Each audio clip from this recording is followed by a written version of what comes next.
Hello, Misfits. This is Kevin. And this is Kate. Welcome to Horrorwood.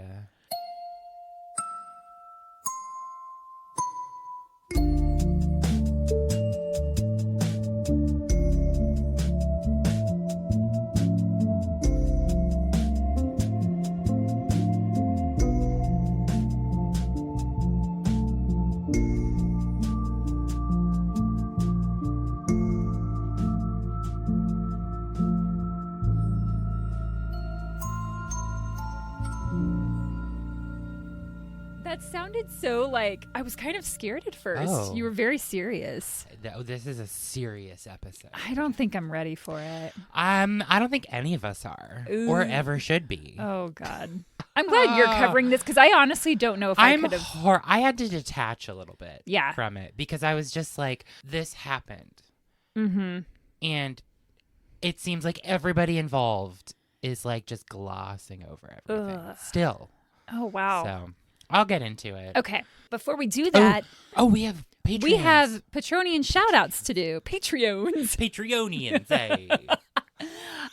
So, you know what? I didn't catch their last names. So why don't you sing a song while I look up the names of the people? Okay.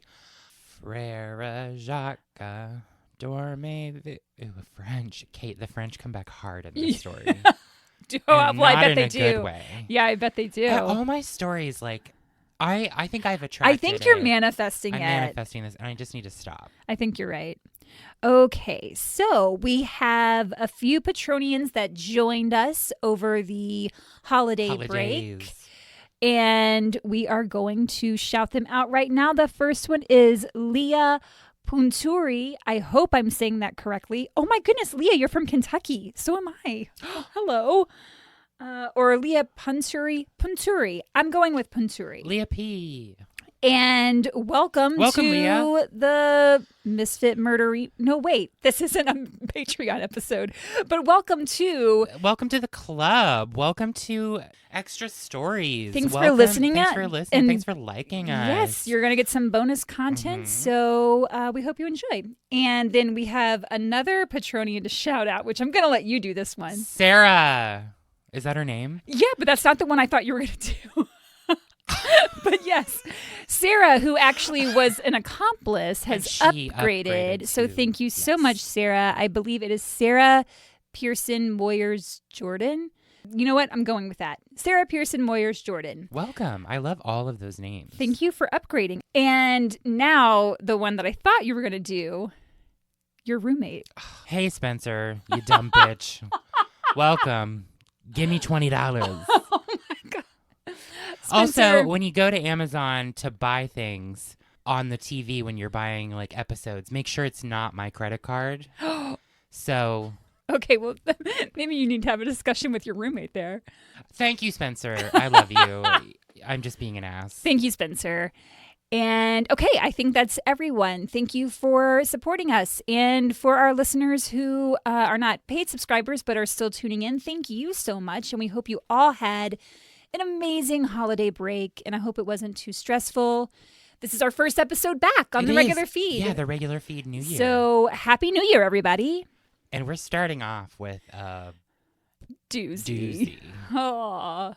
A doozy one. Today I am covering none other than Hollywood icon or not. Yeah, I was going to say Roman Polanski. Oh, here we go. Yeah, this is a crazy story. And it's interesting because I honestly never looked at this story. Oh, okay. Before. I knew that he couldn't come to the U.S. I knew Sure. he had done something some kind of assault charges. I didn't know the full scope of it. So I was actually interested to dive down the rabbit hole and look at this case from different angles. And it's been it's almost 50-year debacle that's still a thing. Wow. Yeah. But yeah, this is the story of Roman Polanski and the 13-year-old girl that he sexually assaulted. Ugh. Roman Polanski, as I said, has been a big name in Hollywood, and he's a French and Polish movie director. Mainly Polish, but he has dual citizenship in France and Poland. So you probably already hate him because he's got that French citizenship. Yeah, immediately I almost turned off my computer. Anywho, he has won an Academy Award, 2 British Academy Film Awards, 10 Caesar Awards, 2 Golden Globes, along with the Golden Bear and a Palme d'Or. Aside from being a big name in the movie industry, his downfall occurred in 1977 when he was accused of raping 13-year-old Samantha Gailey. That's what happened. We'll get into it more, but I want to dive into his past a little bit. Yeah. Just because it's really crazy what he kind of went through prior I to don't becoming... know anything about his background. Yeah, prior to becoming like a big movie person. So he was big movie person. He's one of those big movie people. He's one of the big movie people. Making the silver screen movies. Making the pictures. The pictures. Give me $20. I don't know why I keep saying that. I like it. Born Rajmund Roman Liebling on August 18th, 1933. We have the same birthday? August 18th? Oh, okay. no. I don't like this. Oh. In Paris. He just did an eye roll. Roman was born to Beulah and Reitzard Liebling. His father was a painter and manufacturer of sculptures. He was also Jewish and originally from Poland. Okay. His mother was originally born in Russia, where her own mother was Jewish, but she was raised in the Catholic faith. Okay. Polanski's parents returned to Krakow, Poland from France in 1936 when Roman was about 3 years old. Then 2 years later, Poland was invaded by Nazi Germany at the beginning of World War II. The Nuremberg laws made the Polanski family targets because of their Jewish heritage. Right. The family ended up in the Krakow ghetto, along with thousands of other Jewish people in the city at the time. The persecution of Jewish people had fully begun as things became worse with the establishment of the concentration camps. And you said he was, 3 years old at 3 the years time? old. Well, he would be 5 years old now because Wow. when they invaded, it was 2 years after they got back from France. Oh, I can't even imagine what a child I can't even feels imagine. in that. Exactly. Yeah. I mean, his past is storied and horrific. Polanski's father was transferred to Mauthausen, which was a group of 49 German concentration camps in Austria. Oh, wow. So they got his dad. And there's this story that I read when I was doing the research that like he saw his father like in the line being like taken away and was like gonna run up to him and be like, and the dad was like, "Stop it, don't," and like told him to get away. Ugh.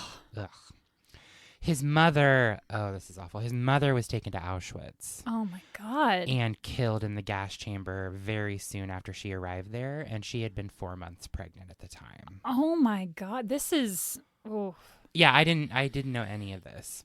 Having like seen his movie The Pianist, like I could see why he's so tied to that story and that history. Yeah, it's been a long time since I've seen that movie. I did see that one. Yeah. Polanski was able to escape the Krakow ghetto in 1943 with the help of some Polish Roman Catholics that were helping people out. Did he have any other family? No. It was just them. Oh, man. Yeah, it was just them. I think everybody was just all over the place. Like, they had been in France. The dad was from Poland. I'm not sure if the dad was actually from Krakow, but yikes. So Polanski started attending the Catholic Church and trying to learn how to be Catholic, like learning all the rituals and all the sayings and all the teachings, which is a shit ton of stuff. However, that didn't really work out because a parish priest visiting the family questioned Polanski one-on-one and knew pretty quickly that he was not actually Catholic. Right. So he had to get out of there as a kid. Yeah. Like, he had to run. He had to flee, and he went on the run in the Polish countryside until the war ended in 1945. How old was he when it ended? So in 1945, he was born in 1933, so he'd be 12 years old. Oh, my. he's lived 4 lifetimes in 12 years. Just having to run around and not get caught and persecuted. I can't even fathom what that does to a child's brain. Yeah. I don't know. I mean, I can't imagine. Later in life, he says he's an atheist. He just gave up any kind of religious belief altogether. I get makes sense. it 100%. His father was not killed, though. So that's something to celebrate. And he was able to reunite with him. Oh, good. Yeah. And so they had a relationship. Okay, good. Because when you said, like, obviously his dad was telling him to stay back because he didn't want them to take him. Right. But to a 5-year-old, he probably took that as like, oh, my dad doesn't want me. He's like pushing me back. He was like, he didn't fully understand what was going on. So I'm glad that they had a relationship later. Yeah. And so they did. And his father passed away from cancer in 1984. Okay. He said in an interview that I watched in a documentary, which I'll mention later, that one of the first films he saw growing up was Snow White, which influenced him a little bit to get into film. And he said he had always wanted to be a director. He loved movies. That was like his escape, like into the entertainment industry. Movies became an escape for Polanski, especially during and after the horrors he experienced during the Holocaust. Sure. Polanski went on to attend the National Film School in Lodz, which is the 3rd largest city in Poland. Apologies if I said that wrong. Lodz. That sounds great to me. Lodz. He took up acting around this time as well when he was at the academy. And his directorial debut was in 1955 with a short film titled Rower. I'm sure it'd be Rower in whatever the language is, but that just means bicycle was his first short movie. His first feature film was Knife in the Water, which really actually put him on the map. I've never even heard of it. I haven't either, but it was actually like a major commercial success, especially in the West as well. Okay. So it earned Polanski his first Academy Award nomination for Best Foreign Language International Oh, Film. wow. Yeah. I'll have to look that one up. Yeah, I've heard really good things about it. It's a murder mystery. Ooh, I definitely want to look it up. I think it is. Oh. I am going to just check real quick because I don't want to misspeak on this. Okay. A couple pick up a hitchhiker on the way to their yacht. Oh, that's a murder mystery. I can already tell you from the first sentence. A violent confrontation is inevitable, is what it says in them. Don't be picking up hitchhikers, y'all. Yeah, lesson 1. Yep. Actually, lesson 1, don't do murder. Lesson 2, don't pick up hitchhikers. Yes. And wear your sunscreen. Polanski continued to make films and eventually moved to Hollywood as his movies became more and more famous. Mm-hmm. He married actress Barbara Kwiatkowska-Lass in 1959, but the couple separated in 1961 and divorced the following year. It was not a quick marriage. Sounds like it was a quick marriage. That's what I said. No, you said it was not a quick marriage. It was not a... Oh, did I? Keep that in. Okay. And I was like, wait, what's your definition of a quick marriage? I was so sure I said quick marriage. And I was like, what the fuck are you talking about? Why are you interrupting me? It was a quick marriage. Polanski met actress Sharon Tate while making the film The Fearless Vampire Killers, also known as The Dance of the Vampires, okay, in 1967. So that was when they first met.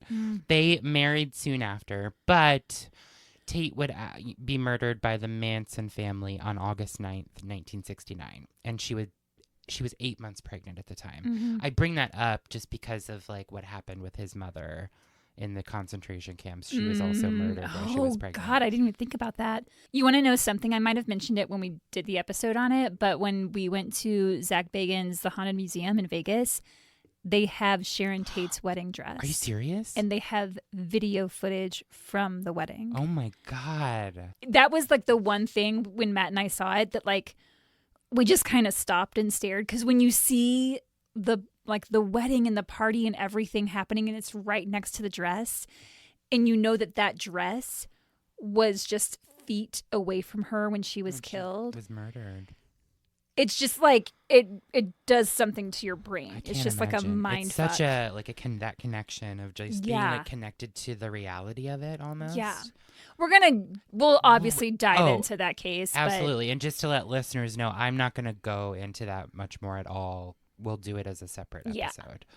But, Kate, the name Roman Polanski would come to mean so much more in the public eye when you said it, you're like, but Kate. It just made it sound But like Kate. my name was But Kate. It's like, what is that about? The name Roman Polanski would come to mean so much more in the public eye in 1977, when he would be accused of raping a 13-year-old girl. I watched this great documentary, which I'm going to recommend right now at the top, called Roman Polanski, Wanted and Desired. It came out in the early aughts on HBO, and we'll include it in the show notes, because it's on YouTube, and you can watch it for free. Oh, okay. With ads. It's like one Sure. of those. And then there's a couple follow-up documentaries that I looked over. I want to go back and watch them, but after I found them after I had done the research, so I'm curious to see like what they lay out. Anyway, one of the quotes that he said that I kind of want to start with before we get into all this stuff is like, he's talked about this extensively with the media. And one of the things that he said in this documentary, he wasn't interviewed, but they pulled an interview and showed it in like as a clip in the documentary. Okay. And he said, I like young women. I think most men do. Okay, but 13 is not a woman. That's a child. Right. Yep. Polanski had been asked to shoot photos of young girls from around the world for Vogue Homme magazine. HOMMES, which means men's in French.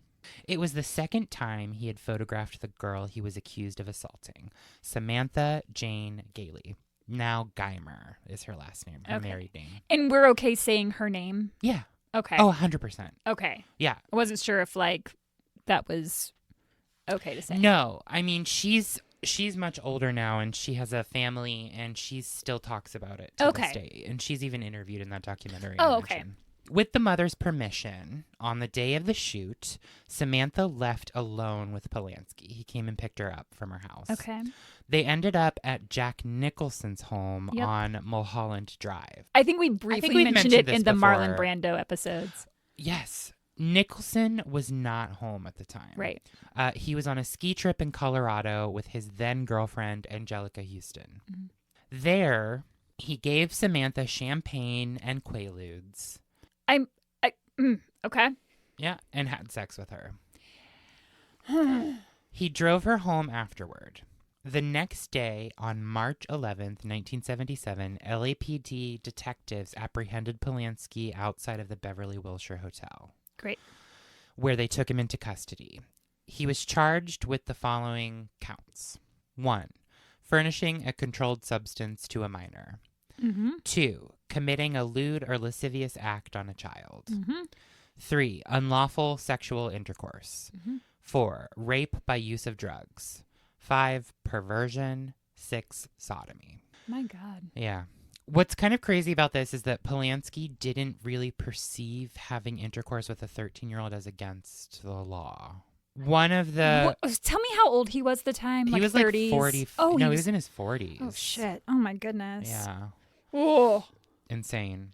It doesn't matter what age he was, but like, I was just curious. No, but I mean, it's an interesting thing that he just... I talk about it a little bit more, but it's like this weird cultural schism or divide or ideal around like, you know, age of consent and like having attraction toward, you know, younger people. But how can she consent when she's a literal child and she's being drugged? No, I'm not saying she consented. I'm just saying like there's different ideas around the world of what it means to be of consensual age. Because you said something about he didn't see anything wrong with it or whatever, right? No, and that's almost like a cultural thing. But see, here's what I think. He obviously did think something was wrong with it. Otherwise, he wouldn't have felt the need to drug her and give her alcohol. So he knew that he was doing something wrong. Whether he stated later to cover his ass that, you know, oh, culturally, this is acceptable for me, blah, blah. No, it isn't. Like, you knew you were being a fuck up and you knew that you were doing something horrific to a child because you had to drug her in order to do it. Yep. One of the retired detectives perceived him as just being like, well, so what to them? And the media was completely split on how they viewed and reported this case.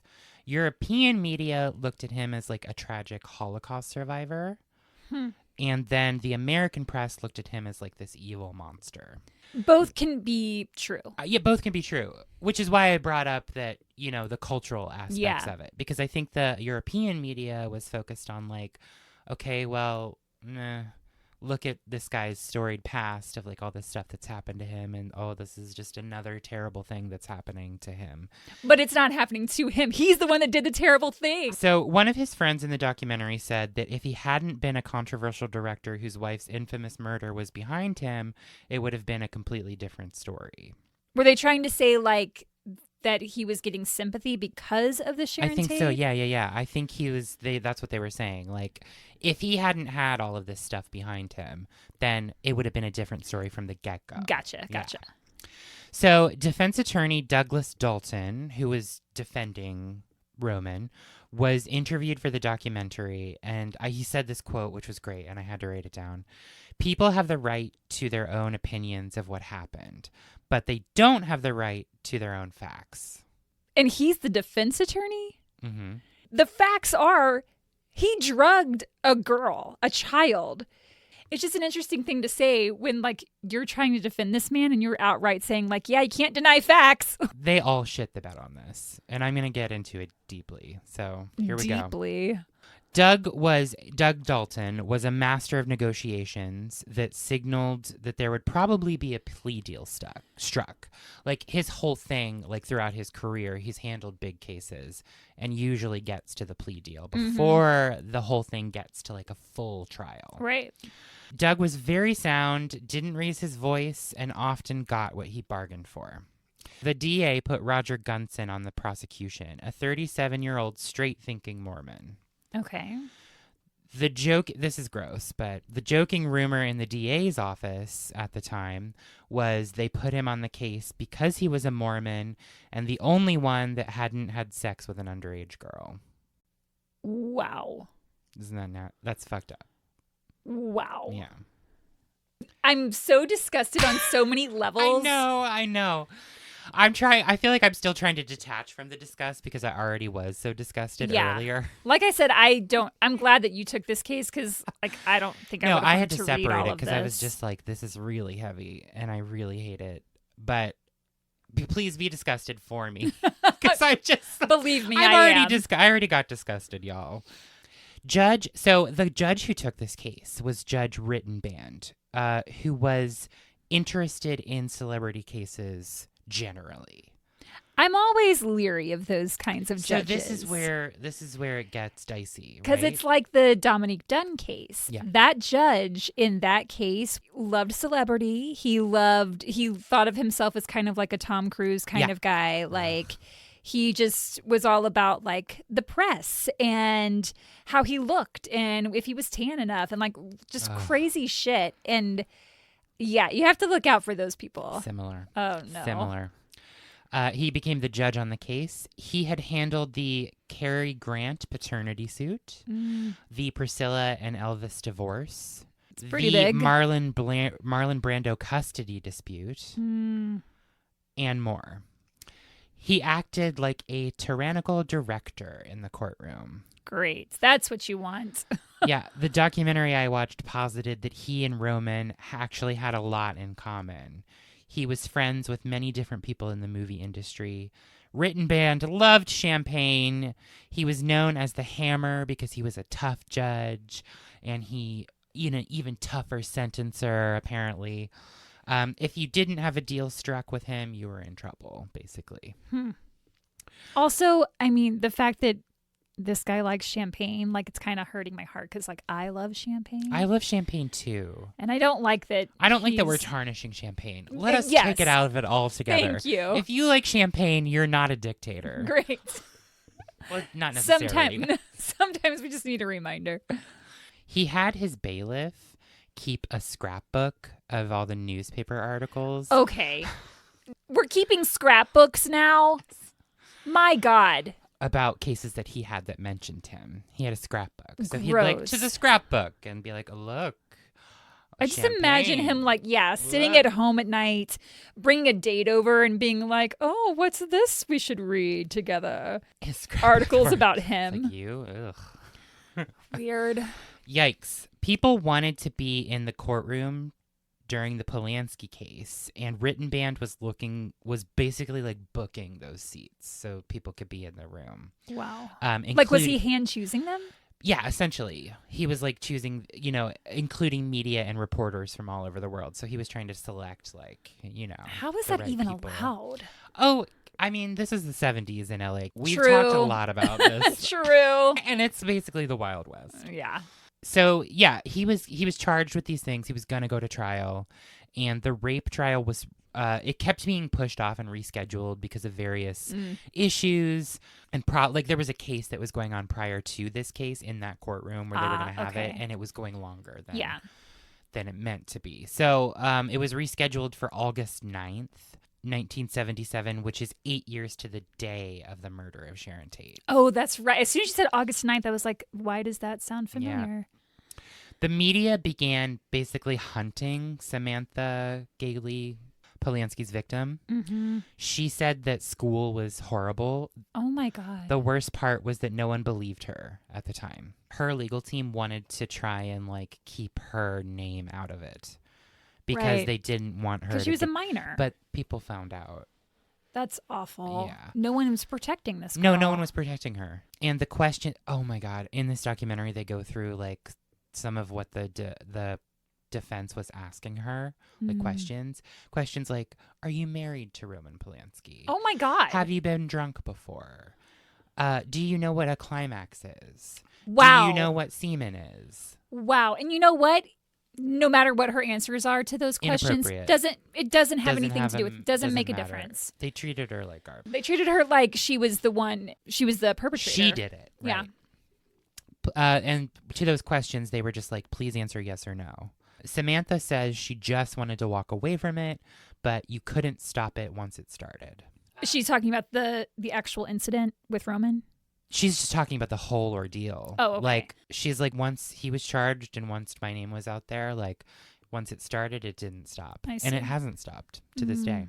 A lot of when I was doing research, some people refer to her maiden name, but a lot of it refers to her as her married name now, which is Geimer. Okay. So I'm going to probably stick with Geimer for most of the rest of this. Okay. Just so we're clear on who we're talking about. Got it. Geimer has said in interviews that she had begun to feel uncomfortable at the time of the assault when Polanski, when Polanski asked her to lie down on a bed. Oh. She said she just wasn't sure what to do and figured she would just get to come home after it. Oh, this poor girl. Geimer reiterated that the sex was not consensual, but Polanski has disputed this, saying there had been some kind of chemistry between them. Gross. Nope, there hadn't been. Mm-hmm. And that it sort of just allegedly, just happened. Nope, you drugged her and... got her drunk. Yep. That didn't just happen. There were things that led up to that were initiated by Roman Polanski. Yeah, you manipulated her and you abused her and you took advantage of her. Mm-hmm. And what's sad is that she had shot photos with him before, yes? Once before. Without any incident? Without any incident. So there was already a little bit of a level of trust exactly. there, I think. And that's why the mom, I'm sure, felt, yes. Well, yeah. And also the mom, I talk about her a little bit more. The mom had known him through mutual friends because the mom was in the entertainment industry. She had bit parts in TV shows, movies, I think. Mm-hmm. And Roman Polanski was a friend of a friend or something.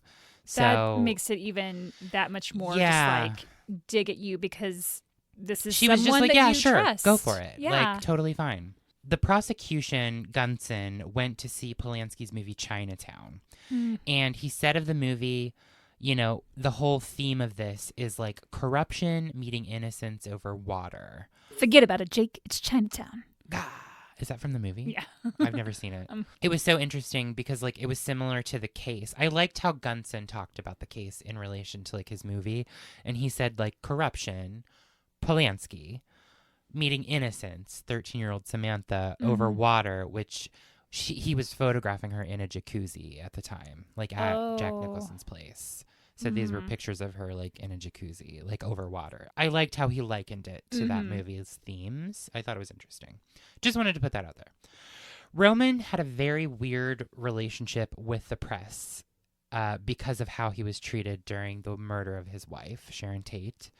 And he said that he despised them for their inaccuracy and irresponsibility, as well as deliberate cruelty. What drives me crazy is like this man is just playing the victim, and he's like, "Oh, the press has been after me, and for years, and I'm just this helpless little man." Ugh. Yeah. No. So after the movie Chinatown, Polanski was like a real star. Like he was a star before that, but that was like a big, big movie. And he was like the Roman Polanski and a big name.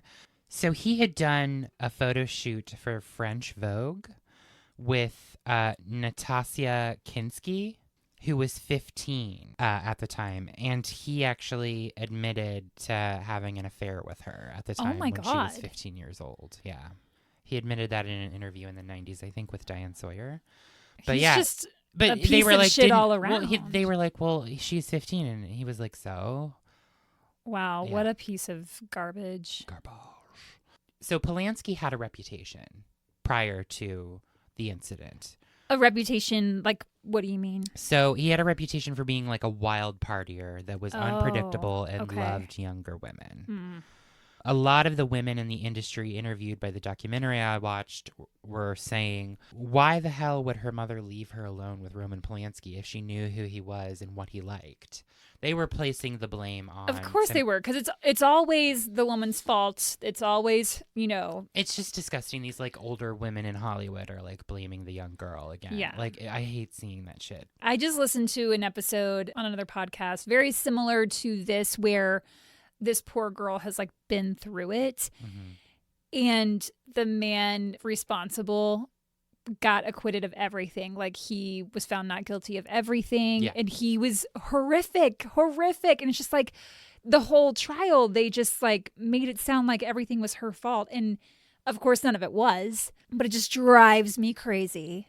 It's disgusting. I hated watching those women and they're interviewed in the documentary. Oh, Excuse me. So at this time, there had also been this public perception after he made Rosemary's Baby that he was like in line with the devil, which was a weird thing that people kind of took from that when that came out. They're like, oh, it's a cult. He's with the devil. Random. Okay. During Rosemary's Baby, even though people were saying that he was deeply in love with Sharon and absolutely the toast of the industry during that time. Because that movie was huge. Yeah. And I have to say, like, separating the person from the art, Right. I really love that movie. Mainly because people viewed his works as being so original. People were like, these are, like, stories that we wouldn't necessarily hear. Like, this is new at the time. How he kind of told stories was this sort of fresh interpretation on different things that people hadn't experienced before.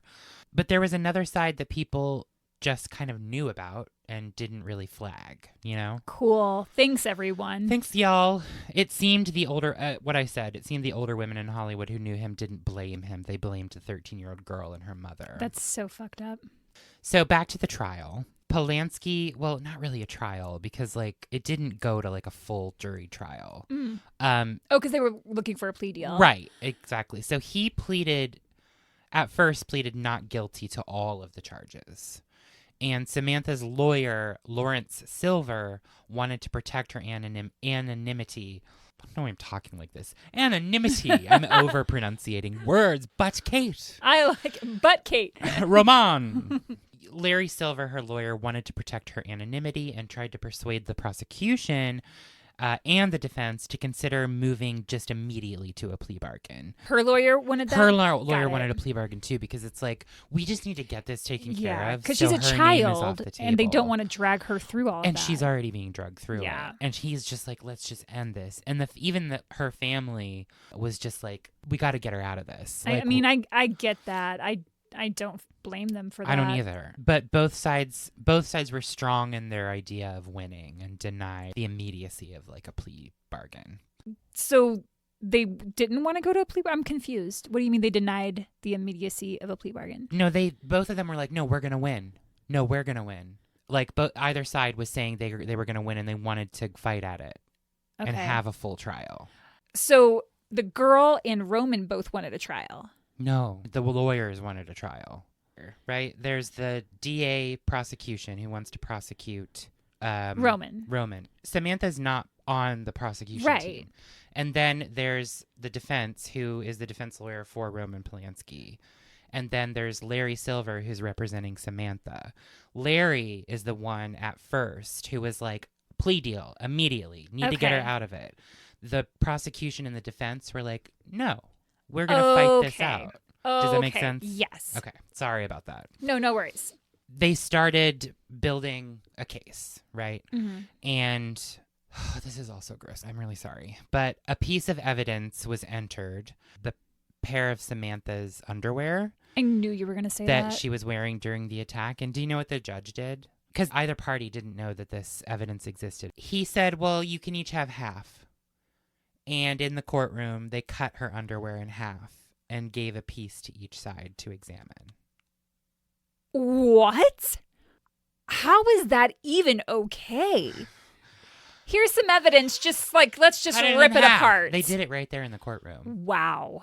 Was she there? Was Samantha there when that occurred? I don't believe she was. I don't know for sure, but I think they tried to keep her away from the courtroom. It sounds like she did have to get up there and talk because they asked her questions. The defense knew that Gunson, who's the prosecutioner, was going to probably send that to a lab to see if there was like stuff on it. DNA evidence isn't a thing during this time, but I'm sure you can recognize whatever might be there. And Roman knew that this was going to be incriminating evidence and that his best option would, at this point, he's now realizing, I think probably a plea bargain is going to be the better deal, right? Because he's like, let's just not, because, I'm caught. You know, like, where they're going to find He's something. like, oh, shit, well, now let me go to the next best thing. Like, let me get a little bit. Exactly like that. So the only charge that he was willing to like plead guilty to or admit to was that he had consensual sex with a minor. Non-consensual is what you're saying, right? So the charge that that's my next sentence, actually. Unlawful sexual intercourse was the charge he was going to plead guilty to. Oh, okay. Just note that doesn't say anything about sex with a minor. Right. It is unlawful, but in that charge on its own, I don't hear a rape or a minor thing. Unlawful sexual intercourse. That'll come back. Okay. Unlawful sexual intercourse was the charge he was going to plead guilty to. Polanski would plead guilty and be sentenced based on the probation report and the argument of the counsel. So, at the time, sentencing for this specific charge was labeled as indeterminate. And that meant it could be 6 months to 50 years. Okay. Which, that's what the judge could give, essentially. Like, that's like the max or whatever. This would avoid Polanski going to trial, like just pleading guilty to this. And he did. So he admits in court that he knew she was 13 and underage. Judge Rittenband accepted the plea and sent him for psychoanalytical review. Okay. But the thing was, no one knew what that sentence could carry when he gets charged. And they started kind of speculating more in the documentary. It could have been 1 year in state prison, 50 years in federal prison, just probation. Yeah, it's all over the place. Polanski was evaluated by psychiatrists who said he was congenial, reserved, and straightforward. He has a lot of trauma and doesn't know a stable relationship stemming from his childhood. Feel bad for the child, not the adult. Right. The psychiatrist, Dr. Ronald Markham, came to the conclusion that Polanski was not a mentally disordered sex offender and should not be handled as such, which paralleled the idea of the probation department. So Judge Rittenband knew that whatever sentence he gave him would be appealed. Like, he was going to appeal anything that they threw at him to keep it going and try to get out of it. Sure. He thought they would take it all the way to the Supreme Court because Polanski had money. Oh. The judge didn't really know what to do with Polanski and was asking everyone around him what he should do. What? You are the judge, sir. You've got one job. You have one job. Wow. He's like, what do I do about this Polanski guy? He's like sitting there with his champagne, looking at his scrapbook. He's like, what does one do? What do I do with this? He calls up a friend. He phones a friend. Right. Lifeline. The judge and his team came to the conclusion that they could consider sentencing him to a 12.03.03 for a defendant in a felony case. Which is okay. I'm not. Could you imagine if I just said that just, like, and then threw moved that on? out? I'm like, Kevin, I'm gonna need you to rewind. And I'm like, you're all just gonna have to look it up. No, I looked it up.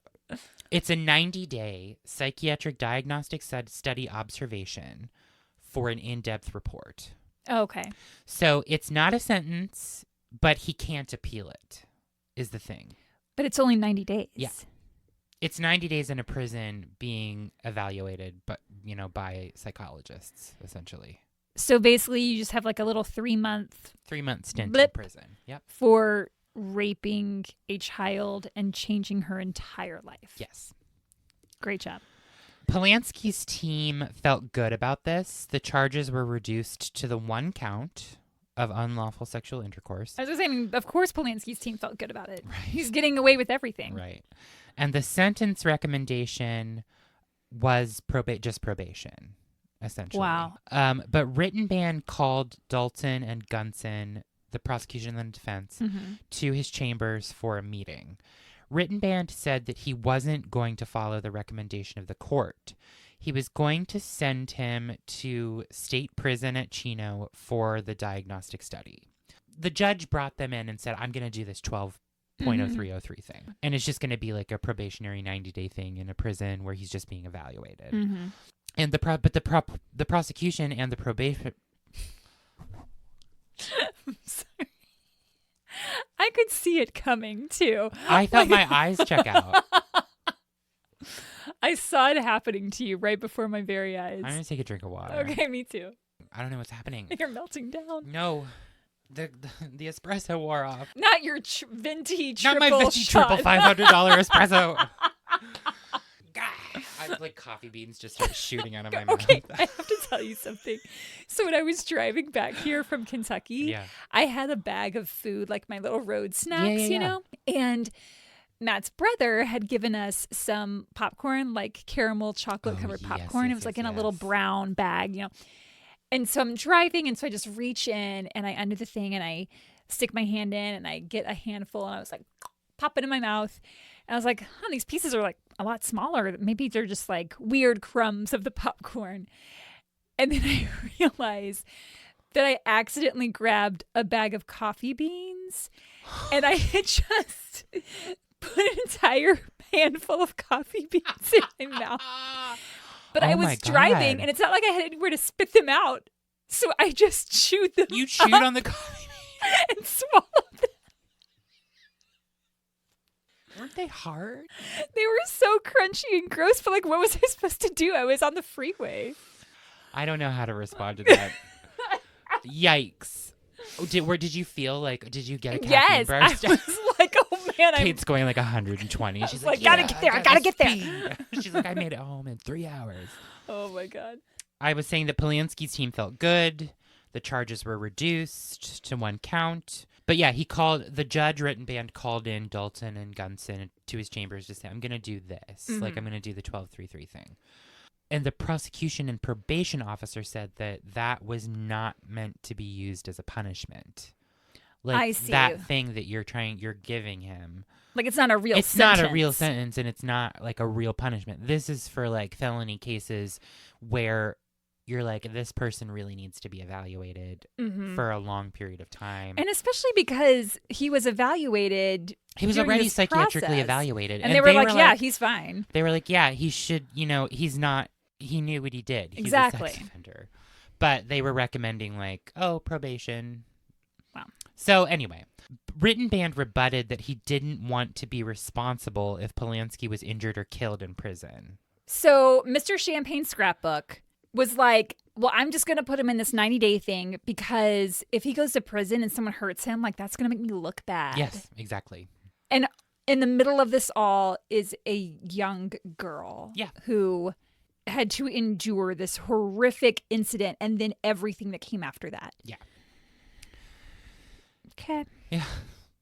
Polanski was directing a film called Hurricane at the time, and his defense attorney asked the judge if he could put this diagnostic study off for a bit so he could complete the movie, which would take... Okay. Literally every sentence you sorry, say makes me madder. I know. You guys, he's like a really cool director, and like he just wants to finish this movie before he goes away for 90 days. Do his movie. So like, can we just like hold off on the whole punishment thing? That's not really a punishment. And that would take a year for him to complete. Of that course. Right. So the judge was like, okay, but the defense needs to request an extension every 90 days and be granted that extension by moi. Okay. And why would he do that, Kate? So it would look good to the press. For his scrapbook. And his scrapbook. Because if the press is looking good, Judge Rittenband is looking good. Mm-hmm. Judge Rittenband tried to orchestrate how this would go down. He told the prosecution, go out there and say that you want him to be taken into custody. And then to the defense, go out there and argue for probation. Okay. I'm almost to the end of the paragraph. I'm having so many feelings. I'll then make my determination, which is what we all just talked about. So if you don't tell the press what we're actually doing here. Okay. And he gets a good report from that diagnostic study at Chino for the 90 days, which he probably will because he already did. Yeah. That's just going to be the end of his punishment. Ugh. And his defense was like not going to protest that. Well, of course not. They were like, sure, great. Like, that sounds great. Fine, love awesome. It. Thanks, Judge Rittenband.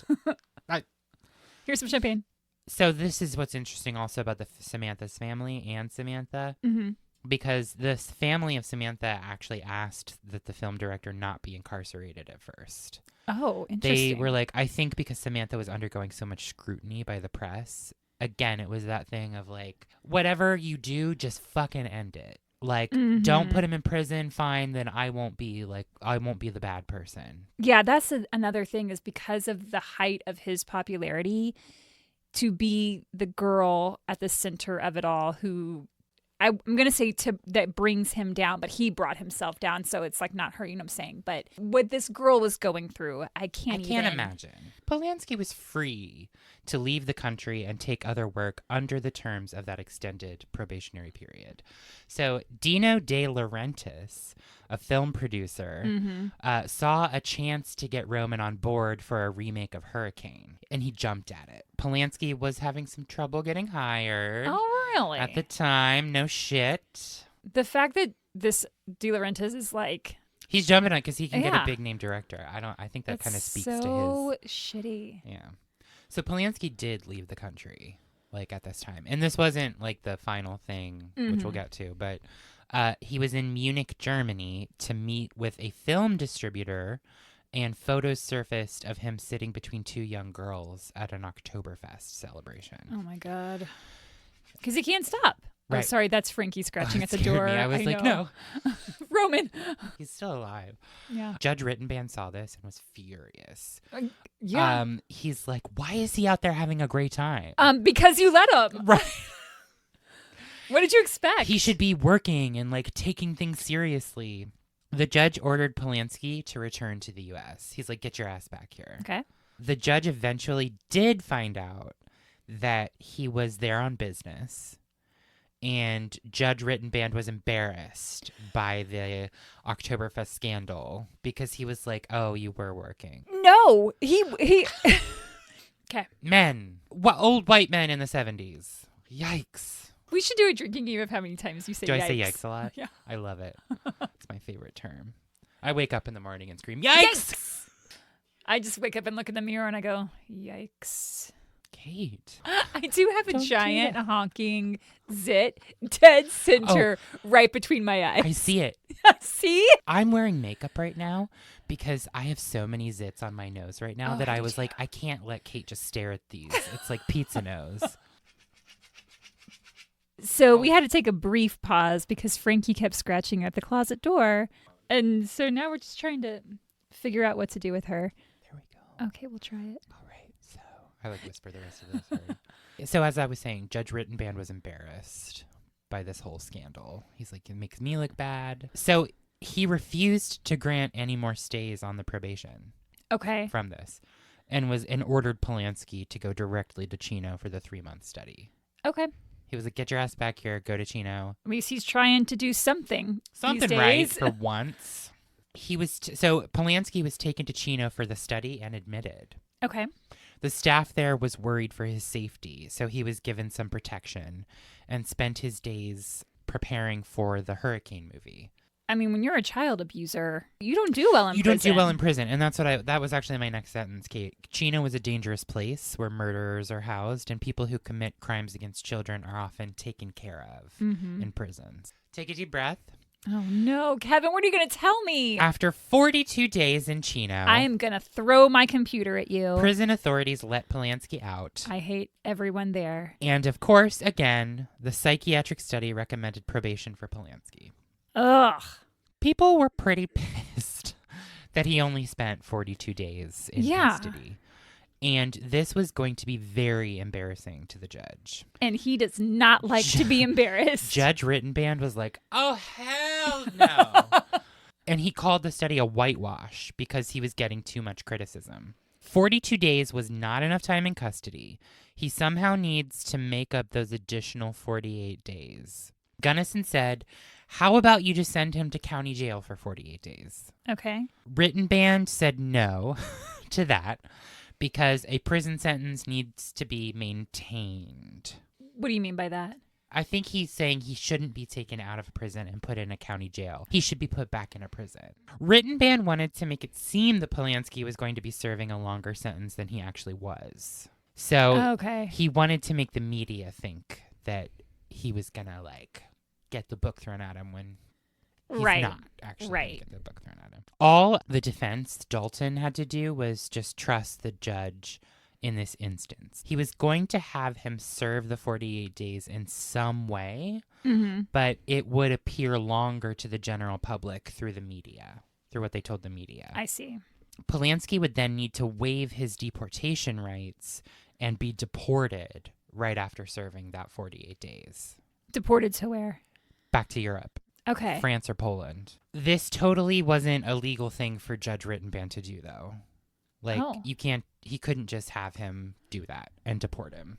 That wasn't really under his purview, I think. Dalton said he wanted a sentencing hearing. And Judge Rittenband said, well, if you want that and you want to keep doing this, then, the deal that I just put forward, maybe I'm not going to keep my word to. Okay. After this meeting with the judge, Dalton and Gunson were both at their wits' end. I'm at my wits' end. Yeah, I'm not even there. Neither of them wanted to participate in this anymore. Dalton asked Gunson if he could trust the judge, and Gunson said, I don't know, why not? You trusted him once. I mean, yeah. Dalton wanted to go for the sentencing hearing, but after consulting with Polanski, noted that he probably could not trust the judge to stick to his word. So Judge Rittenband was just going to be like, I will just do something with him for the 48 days, and then he needs to, get out of Dodge. But I want the media to think that this is going to be a harsher punishment. And the guy was like, I don't know. Why don't we just have a sentencing hearing and why don't we just sentence him like we should have in the first place? Why don't we just do the hearing and you lay it out there? Yeah. Rather than this deal made behind closed doors with the two lawyers. And that's when Polanski fled the country. On January 31st, 1978. He called his attorney and told him he would not be at the sentencing hearing. Okay. He flew to London and then to Paris the next day. Of course. Paris, Kevin. Paris. Take a breath. Polanski has Polish and French dual citizenship and is protected from extradition back to the United States when he's living in France. The extradition treaty with France specified two things that made it difficult for him to be sent back to the U.S. Number one, this is where the charge that we talked about of unlawful sexual intercourse. The charge would need to be rape, which it was not. It was unlawful sexual intercourse.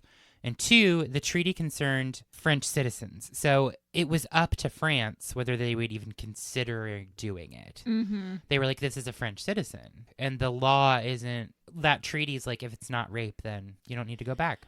Yeah, the wording matters. Wording matters. And in this case, it really did. Judge Rittenband held a press conference. Of course Which he was did. unheard of. And in the documentary, you see him at his little judge table with a bunch of microphones. His little judge table. The bench or whatever they call it. I don't know. Dying. He's at his little judge He's table. at his little judge table. Saying all the words. With some champagne. I can't tell you how much I want champagne right now. We've do talked too, about actually. it so much. Delicious. Yeah, so Judge Rittenband held a press conference. In that conference, he said he would sentence Polanski in absentia, which means he's just not there. Defense Dalton filed a statement of disqualification of a judge for all this mess. Yeah. This judge is a fucking mess. There was really nothing he could do but step aside from the case at this point. Yeah. So he The was... judge? Yeah, the judge. Yeah. He was removed from the Polanski case on February 24th, 1978. I just imagine him being pulled away from his little judge's His table. little judge table. And never admitted any wrongdoing. Great. Yes. And he died at the age of 88 in 1993. Even Gunson, the prosecution, was like, he said that he wasn't surprised that Polanski left the country. Well, of course He's not. like, yeah, of course he did. Yeah. Like, you have this judge who, like, can't make up a thing and is trying to, like, finagle things behind closed doors and then can't, come to an agreement, and the lawyers can't trust him. And then Polanski sees all this and is like, well, fuck this. I'm gone. He also knows, like, he might have to actually go through an actual hearing. Because they couldn't. So he found a loophole and was like, I can just leave. He can just go. Yeah. And go to France and be okay. And Polanski never returned to the U.S. Bye. Never. He rebuilt his life in France. He is desired in France and wanted in the United States. Like, they love him there. We don't like him here. Sorry, my nose got crazy all of a sudden. My nose got crazy. I just can't sleep. I thought you were going to say, I just can't breathe. Oh, that would have been better. Next time. If he ever returns to the States, he will be immediately arrested. Yeah, of course. In 1997, Polanski tried to work on a deal with the DA's office to return to Los Angeles. Essentially, he would be arrested at the airport on arrival, then be sentenced to time served, and then released. However, the judge that Gunson and Dalton were working with said that he wanted to have the sentencing trial televised. Why? I think we have another LA judge on our hands sounds like who wants some media attention. Yeah. And that was the condition. Like, he'll come back, he'll get arrested, he'll come to trial, but then we're going to put that trial on TV. That's the only caveat. Like, Oh, wow. it was a weird request, and it feels like legal people were just jumping at the opportunity to get themselves in the spotlight. Yeah. In 1988, Geimer, Samantha, sued Polanski separately, Okay. alleging sexual assault, intentional infliction of emotional distress, and seduction. Mm-hmm. This was settled out of court in 1993. I hope she got some money.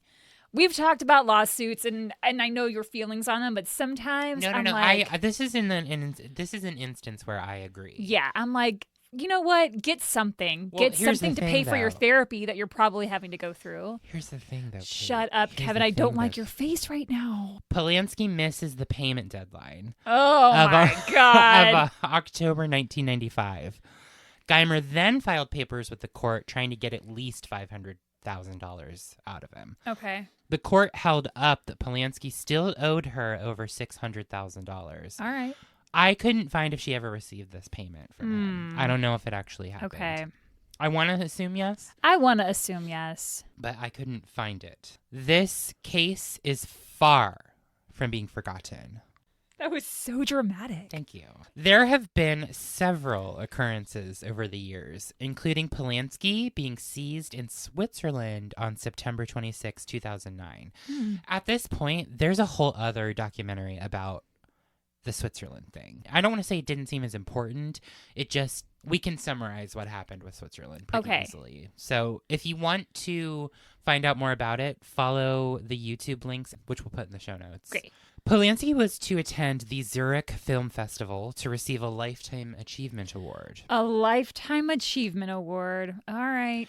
But LA County authorities decided it was an opportunity to seize him because that country didn't have like that strict extradition. Yeah. So he literally got off the plane and a Swiss official armed with a U.S. arrest warrant took him right into custody immediately. Amazing. The U.S. had 60 days from that arrest to file a written request for Polanski to be sent back to Los Angeles. Okay.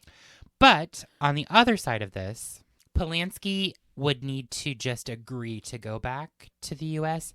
Like, he would need to not appeal it. He would just need to be like, fine, okay, you got me. But he didn't do that. Well, of course not. Right. So if he didn't, he would have to go through Switzerland's legal system, which is, it seems like a very intense process, let's say, which would take a long time because he would be able to submit multiple appeals. Like, just keep appealing the decision. So France and Poland were going to jointly appeal to Switzerland and the U.S. Secretary of State at the time, Hillary Clinton, to release Polanski from Switzerland. He was jailed there for 2 months. More than he ever served in L.A. Then Polanski hired several like highbrow attorneys in the U.S. to work on this. Mm-hmm. So he was in prison in Switzerland for 2 months. They finally granted him an appeal after denying several appeals, with the understanding that he would pay $4.5 million and then be on house arrest in Switzerland for 6 months. 5 years after this occurrence, Polanski was attending the opening of a Holocaust museum in Poland that was honoring the victims, including Polanski's mother. Oof. He was briefly detained by Polish authorities for the crimes, which is weird to me. Because, Poland and France were working at one point to, get him out. But then he goes to Poland. I don't know if something had changed with the laws in Poland at this time. Okay. But they detained him quickly. And there was a Polish lawyer who was like, no, we need to persecute. We need to get him on this finally. Okay. However, Polish authorities refused to extradite Polanski back to the United States because they thought that the LA court had not provided him with a proper trial. So it seems kind of like a misguided attempt at some kind of justice. Yeah. Do you know what I mean? They were like, well, let's get him. He's here. It also seems like each country is just trying to have their way with him. Right. I think exactly. France is like, do what you want, whatever. Don't give a shit. Of course.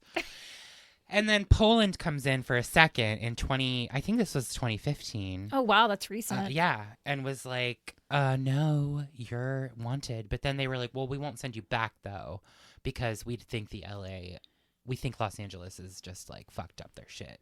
Right. When this happened 40 years ago. I'm not saying that time heals anything about this. Sure, I'm just saying the time difference is expansive. Yeah. The documentary I went into detail about, the Roman Polanski Wanted and Desired, it's kind of showing you, I don't think people knew how badly mishandled the case had been. And when this documentary came out, which was produced by HBO, and it showed this opposite side of how kind of everything was mishandled at the beginning. And it renewed kind of a mass interest in this case and with Roman. Yeah. And Polanski's lawyers jumped at this and filed for a dismissal of the case. Okay. This is such a clusterfuck. Isn't it? I mean, this whole trial. No. This whole thing is. Yeah. The whole process. No one can just do something to put it to bed. It's been ongoing since, it happened. Yeah, they filed for a dismissal, but that wasn't granted. In 2017, Geimer filed papers on behalf of Polanski, stating that she wanted the case dropped and blamed the prosecution for bringing up the assault again. Because she probably was trying to move on with her fucking life. She just wanted it to be over. Geimer is now a mother of 3 grown sons. She stated that it was a 40-year sentence for the both of them. Ugh. There's another documentary about this case called Roman Polanski, a film memoir, where the director publicly apologizes to Geimer, saying, quote, "She is a double victim, my victim and a victim of the press." Well, I mean, at least he finally He admits admitted that it, yeah. she was his victim. On August 17th, 2017, Los Angeles. What's What is happening my to you? inflection happening? I don't know. Los Angeles. Los Angeles. That's how I actually talk. I'm just trying to hide it. You've been doing a great job. Thank you. All these years. Oh, thank you.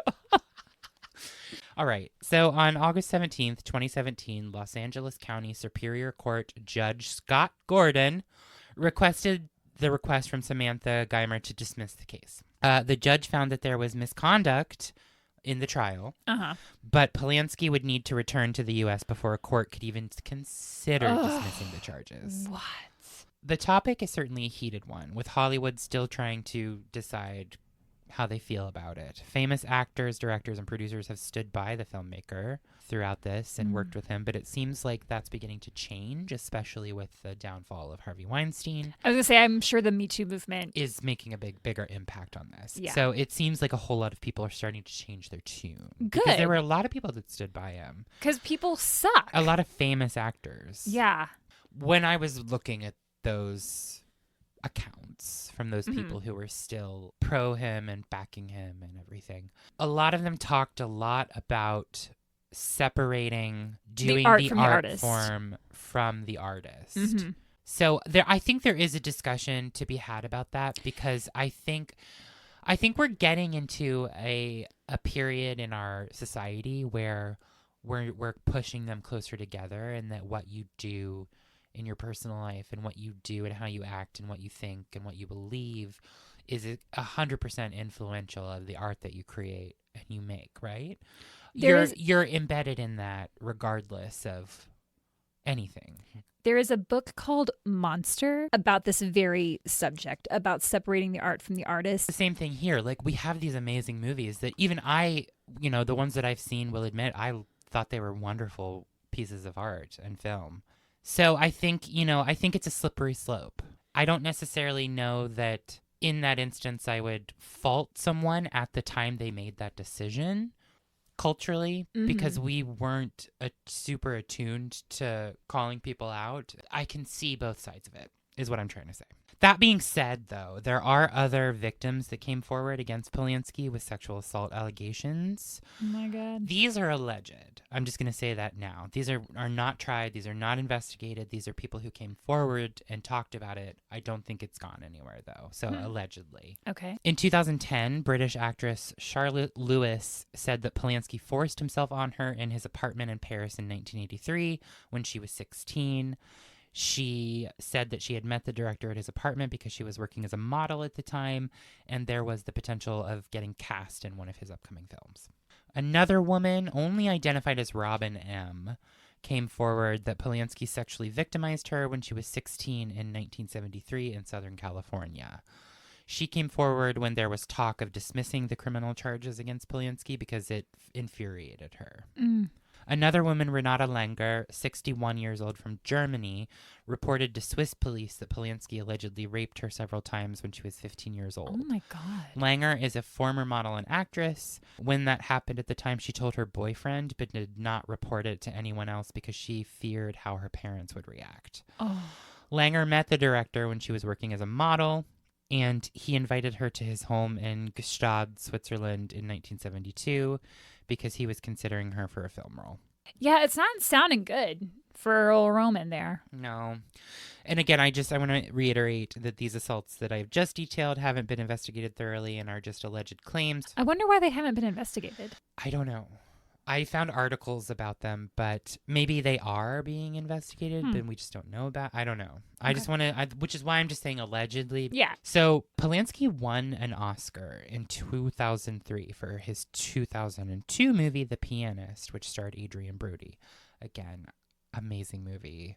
I get it. However, in May 2018, Polanski was expelled by the Academy because of the long-standing criminal case against him.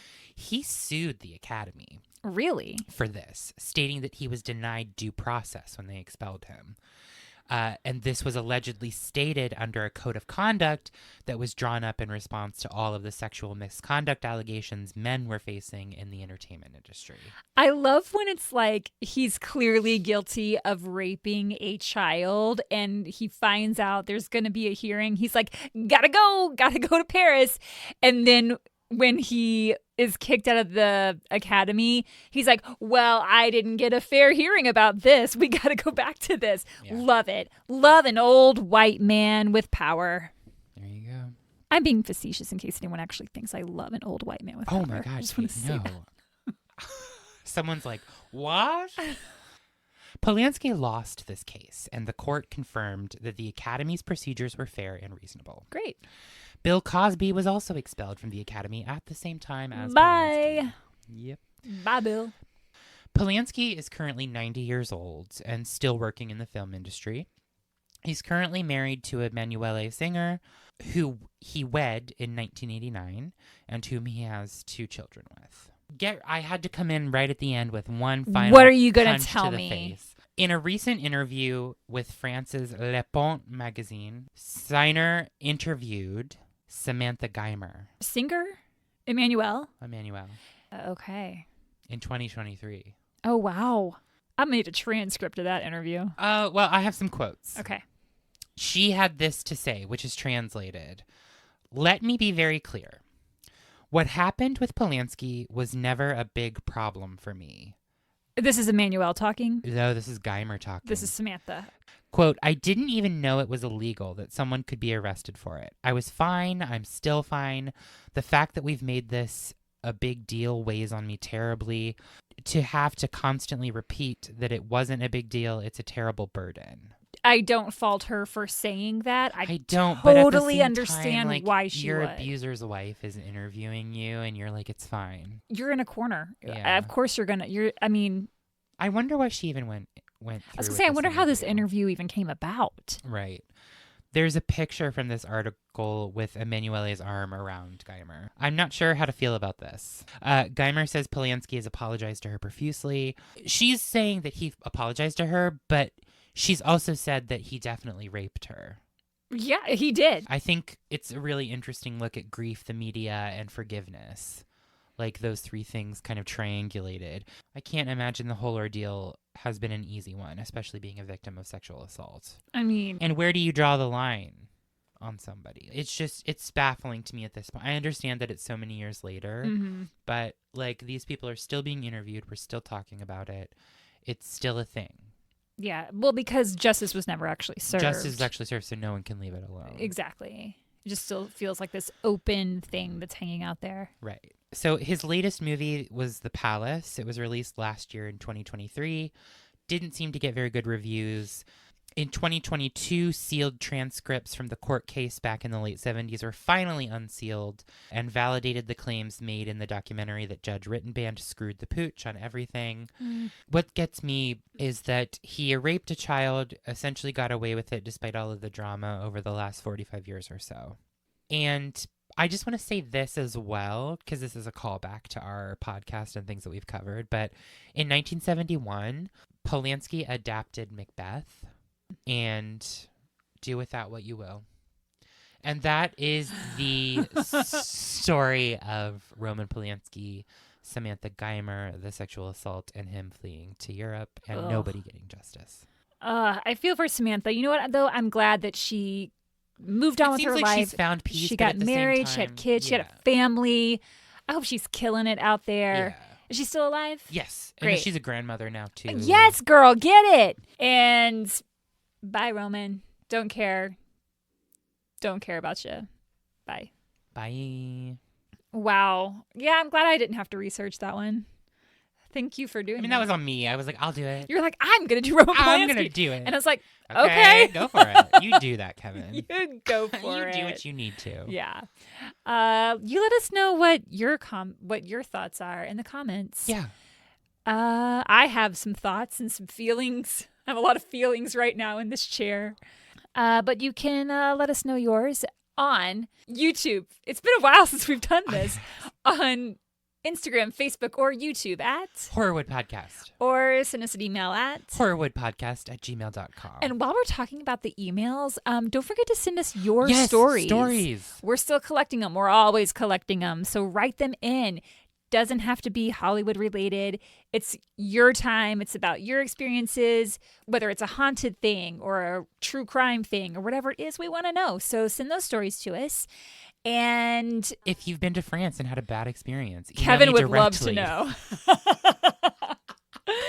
And DMs, slide into my DMs. I don't know. Is that still the phrase? I think so. Okay.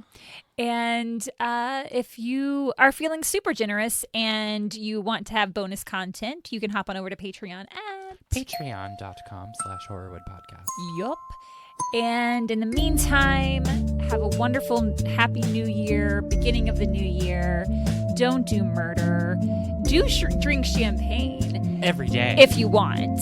And we'll talk to you next time. Thanks, Misfits.